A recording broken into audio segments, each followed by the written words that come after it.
Alors, je réexplique le raisonnement, hein. Vous aviez donc votre liste de valeurs ordonnées, donc rangée par ordre croissant. Vous voulez déterminer la valeur qui est au milieu. Pour déterminer son rang, sa place, vous faites l'effectif total, c'est-à-dire 7 plus 1, divisé par 2. Vous allez trouver 4. Ce 4, en fait, c'est le rang, c'est la place de votre médiane.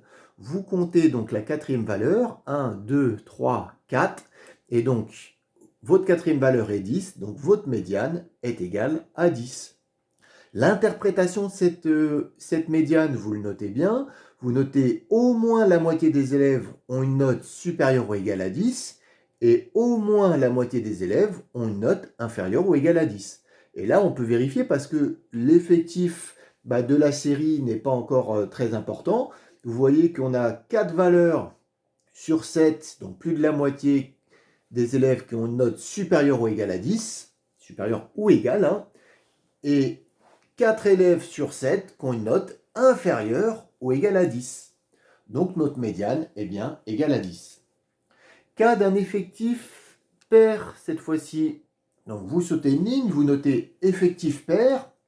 La série statistique, c'est la même chose, c'est-à-dire les notes obtenues par un DS, par les élèves d'une classe, mais cette fois-ci de 8 élèves. Donc on peut se permettre de mettre directement série statistique et vous notez les valeurs. J'ai repris la même série statistique, mais j'ai rajouté un 18. Ce qui fait qu'on a plus 7 élèves, mais 8 élèves. Et pareil, vous réfléchissez, vous pouvez mettre pause et réfléchir comment déterminer la médiane de cette série statistique dans le cas d'un effectif pair. Alors, donc, le raisonnement, première chose, pareil, vous allez ranger par ordre croissant vos valeurs. Donc 6, 7, 9, 10, 11, 12, 13, et je rajoute donc un 18. Alors, vous voyez que quand on divise, là, on va avoir en fait deux groupes de même effectif. Ici, comme il y avait 8 valeurs en tout, on va avoir deux groupes de 4. Donc, pour déterminer en fait la médiane ici, on prendra toujours l'effectif total divisé par 2, donc ça nous donnera 4, et ça va nous donner le rang en fait de la première valeur à laquelle on va s'intéresser. Donc en fait, pour vous expliquer, la quatrième valeur c'est 10, la cinquième valeur c'est 11. Et en fait, n'importe quelle valeur entre 10 et 11, on pourrait prendre 10 et 11 également, hein, peut être une médiane de notre série statistique. Vous voyez que si par exemple on prend 10,7, on a la moitié des élèves qui ont une note supérieure ou égale à 10,7. Et on a la moitié des élèves qui ont une note inférieure ou égale à 10,7. Donc n'importe quelle valeur entre 10 et 11 conviendrait.